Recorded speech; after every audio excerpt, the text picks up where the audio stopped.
ഒക്കൽബാമൻ ഇങ്ങ് വന്നേ. 3-4 പേർക്ക് കൂടെ അഡ്വാൻസ് കൊടുക്കുന്ന കാര്യം തനിക്കോ? എനിക്ക് വേണമല്ലോ. അഡ്വാൻസ് കിട്ടിയില്ലേ? ഷാജിയെ, ആർട്ടിസ്റ്റിന് അഡ്വാൻസ് കൊടുക്കൂ. ആനക്ക് കൊടുത്താ പോരെ, പിണ്ടത്തിന് കൊടുക്കേണ്ട കാര്യമുണ്ടോ? നമ്മുടെ മൂവിയിൽ ആനയും പിണ്ടവും എല്ലാം വേണം. പിണ്ടം വെച്ച് കൈ തരുമ്പാ. സാറേ നമസ്കാരം. നായനായിട്ട് അഭിനയിക്കാൻ കിട്ടും. എന്റെ കൂടെ തുടങ്ങിയവര് മുഴുവൻ വലിയ നിലവില, നല്ല രാശിയാ. എന്നാ പടം തുടങ്ങുന്നേ?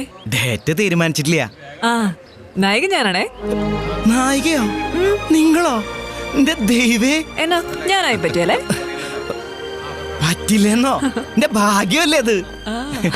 ഓ വേഗം റെഡിയാവാ. എന്നാ ഞാൻ ചെല്ലട്ടെ സാറേ. ശരി. നീ വാടാ മോനെ. ഒരു ബ്ലൈൻഡ് സ്ട്രീറ്റ് സിംഗറുടെ കഥയാന്നാ പറഞ്ഞേ. കമലഹാസൻ അന്ധനായിട്ട് അഭിനയിച്ചിട്ട് ഓടിയിട്ടില്ല, പിന്നെയല്ലേ രാജപാർവൈ കേട്ടിട്ടില്ലേ? ഹരിസാർ ഒന്നും കാണാണ്ട് എങ്ങനെ ഇറങ്ങോ? അയാൾക്ക് വട്ട പോത്തിനെ കിട്ടിയ ആള് നായനായിട്ട് അഭിനയിക്കും, പിന്നല്ലേ? താൻ അവന്റെ നായികയായിട്ട് അഭിനയിക്കാൻ പോകണോ? എന്നാ പിന്നെ തീരുമാനമായി. അയ്യേ ഞാനോ? ഞാൻ ചുമ്മാ ഇവിടെ സൂപ്പർ സ്റ്റാർ പടത്തിന് ഡേറ്റ് ഇല്ല. പിന്നെ ഞാനൊരു ഭാഗ്യ നായികയല്ലേ സാറേ.